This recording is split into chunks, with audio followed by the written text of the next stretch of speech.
I mean, you would see something different to if you were way up above the Earth's sea level, perhaps 20, 30, 40 metres up or whatever, and the ship was so far away that the horizon was so far away, it was just a little splodge on the horizon, yeah.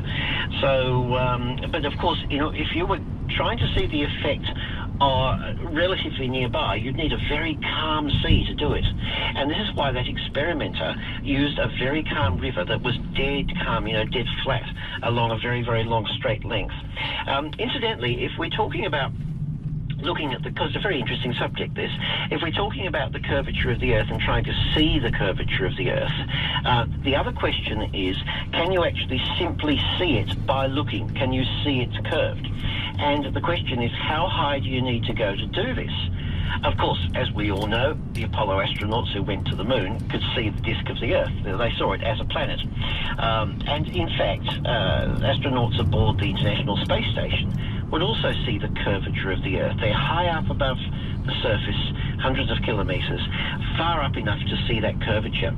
And it's theoretically possible, I think I've read, I've observed this myself, to begin to see it at an altitude of maybe about 10 or 12 kilometres, which of course is the altitude that a plane would normally fly at an international flight.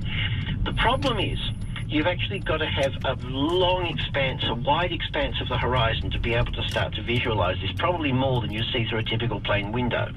So it wouldn't be all that easy. So pilots would probably be able to see it? They might be able to see it. Of course, unfortunately, we can no longer go up into the flight deck to check these days. I must ask them sometime, but they probably have rather more to concentrate on than doing that. The whole thing does remind me, though, of an interesting thing that happened to me when I was at school. I remember our English teacher, why it came up in English, I don't know, asked everybody to describe the straightest thing they could think of. And I put my hand up and I said, well, it's the horizon. And she said, no, it's actually a tree. The straightest natural object. She said, it's a tree trunk. And I remember disagreeing with her quite strongly because, you know, basically when you're at sea level, the horizon does appear to be a pretty well straight line, going from left to right, in other words. Yeah, fascinating subject, that. It is. I might actually, because we have pilots listen sometimes, so I might actually ask a pilot next time if they can tell me if they've ever seen the horizon. That would be very, very interesting indeed, yes. In the but unfortunately, I never really looked carefully to see if they have a more expansive view that allows them to see the curvature. So let's ask them. Martin, tell us about Hayabusa number 2. Ah, yes. This is absolutely amazing, Trevor. This is a Japanese mission, the Japanese Aerospace Agency. They have sent a mission to the asteroid called Ryugu. It's a very, very small one. They've already dropped 3 landers onto the surface. We've had pictures from the surface of an asteroid for the first time. And we've even got a little movie as the asteroid's rotated, and you can sort of see the sun moving across the sky.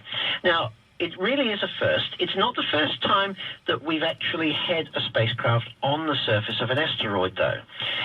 Some years ago, the Near Shoemaker spacecraft gradually went down to the surface at the end of its mission,